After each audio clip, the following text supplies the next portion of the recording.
friends, I hope you're doing well. My name is B and welcome back to my YouTube channel. In today's video we are going to be reviewing, testing and comparing one of the very new launch from Dior, their new Flash Perfector Sealer.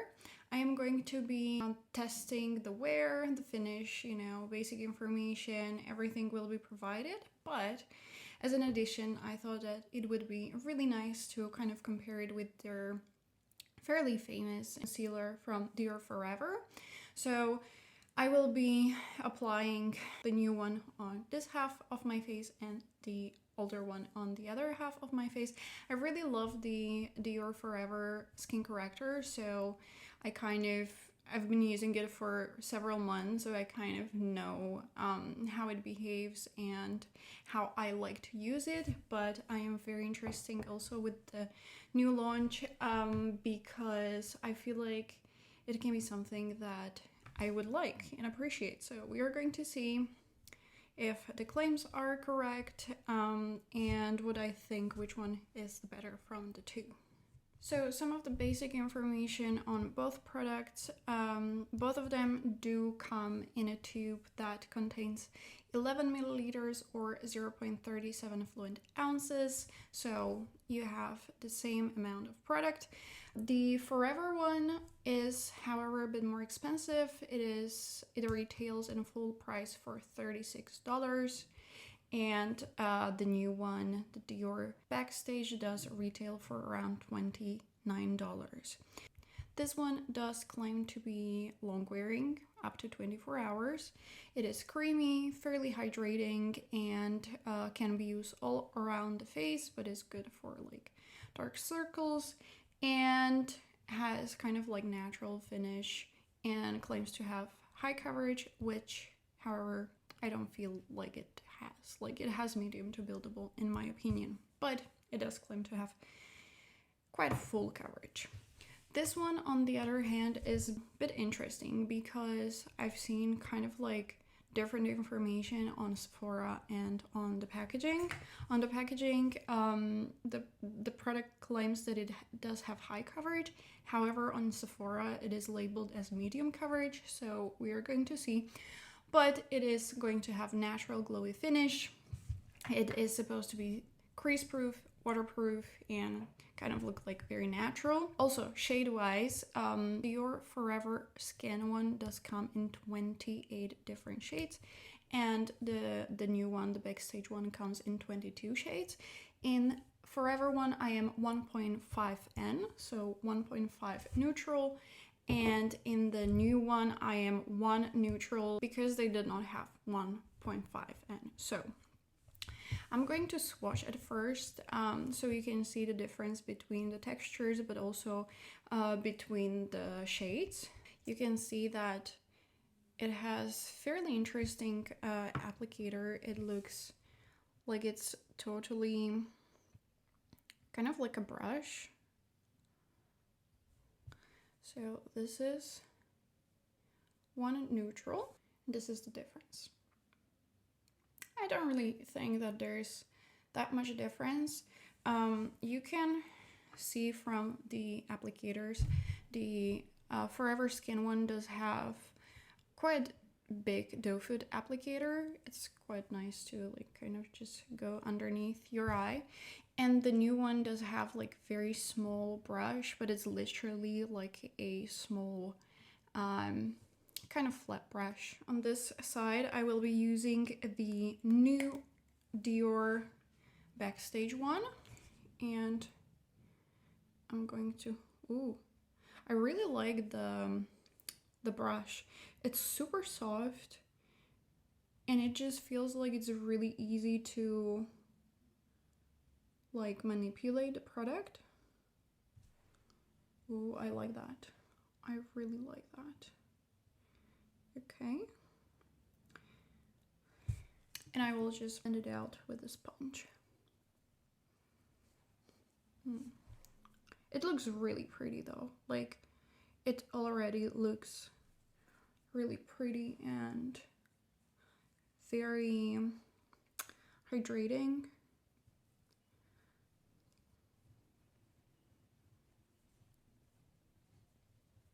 So this is one layer. I definitely don't think it has high coverage. I mean, I will try to build it up, but I think you can have like a medium with this one. But it is really nice. I will try to use it. Okay. Frankly, I really love the applicator. It's really nice. It's really easy to use.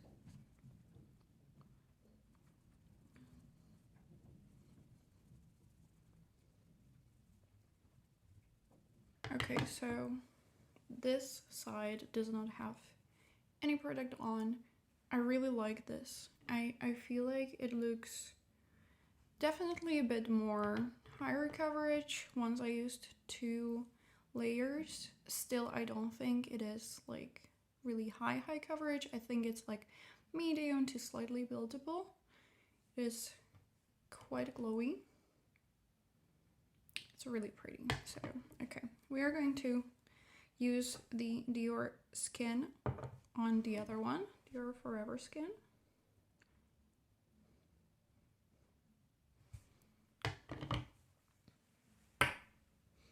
What I can say for sure is that this one does feel a bit more creamy and this one is a little bit more liquidy. And also this one does seem to have definitely more coverage, like right off the bat.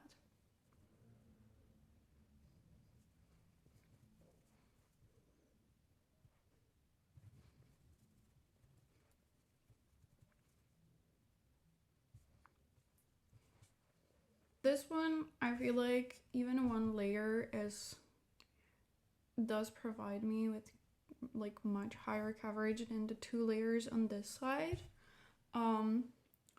Frankly, at this point, I feel like they are very similar, but also very different at the same time. Very similar because they do feel quite light. Both of them do feel quite light, even though the new one does feel much lighter.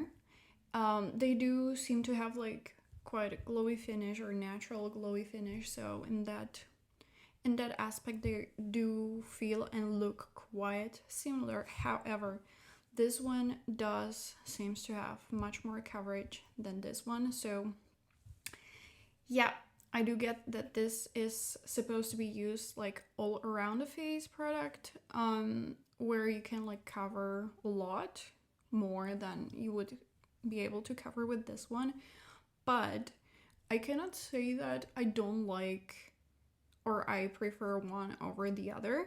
I think this one would be a bit better for like everyday use because it's really just easy to put there and you know, blend it in.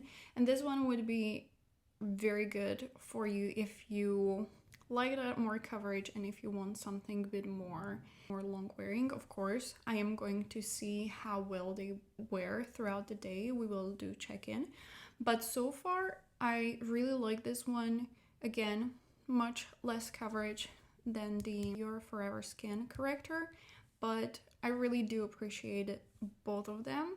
I will finish like the rest of my face and I will come back, maybe share some more information on what I think after I have full face of my makeup on. So the rest of my face makeup is on. I think I do have like a bit more insight into the difference of the product. So just checking on the Dior Forever one. The information on the side did not really like say that it would be blurring or anything like that, but after setting my face, I do feel like this side with this product does seem to be a little bit more perfected, and it looks like it is much more blurring than the other one. Not that the other one like clings onto dry patches or clings onto the texture, but this one does look like a bit more full coverage, bit more perfected, definitely much more blurring situation going on. This one does look like truly medium coverage product that is very thin, can be used all over the face. Fairly nice. On camera, I checked the video and it looked quite nice. But I don't think that the high coverage that is written on the packaging is true. Natural glow finish, yes. Crease proof, we are going to see that. Like, for now, it looks really nice.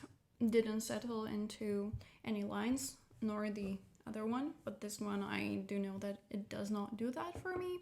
So far, they are both nice, but they do seem to be like quite different in certain aspects and very similar in certain aspects. As I said, they are both like very hydrating and glowy and natural and totally cater towards my type of makeup. Very glowy finish, you know, like something that me as a person with fairly dry skin can enjoy. Definitely difference in this blurring situation going on and in the amount of coverage you are going to get and the amount of perfection. So I would say that the new Backstage one is for people who prefer medium coverage and like maybe a bit more natural looking makeup. This one could be really good for you if you like higher coverage, if you need to look really cute on pictures. Till now, I really do enjoy both of them. I will try to check in either after 6 or 8 hours. We'll see, but I really enjoy it. Hello guys, so it has been 8 hours after the initial application of both of the products, and we are going to check on how it wore and kind of like recap my overall thoughts on the products. So my makeup is fairly disheveled. I've really had a busy day, so sorry for that. But I feel like my under eyes still kind of look quite solid, like doesn't look bad. Concealer on my chin kind of like did wear off. I do see definitely some creasing over here. I usually state it in every single video. If I'm trying out new concealer, I do wear glasses and I do squint. So creasing in this area is something that always happens with every single product. It's not like, it's not nothing new.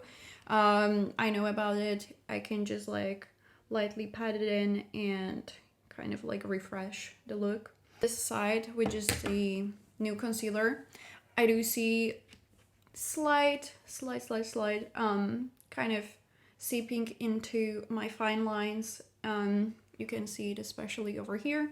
On the other side, I feel like, yeah, you can see a little bit, but this one just seemed to be a bit more prominent. Also, it does look a bit more shiny, so I guess more of my oils peek through over here. Definitely you can see less coverage on this side. This side does look a bit more blurred rather than this side. I feel like I do have really the same ideas about the products to what I had initially after the application.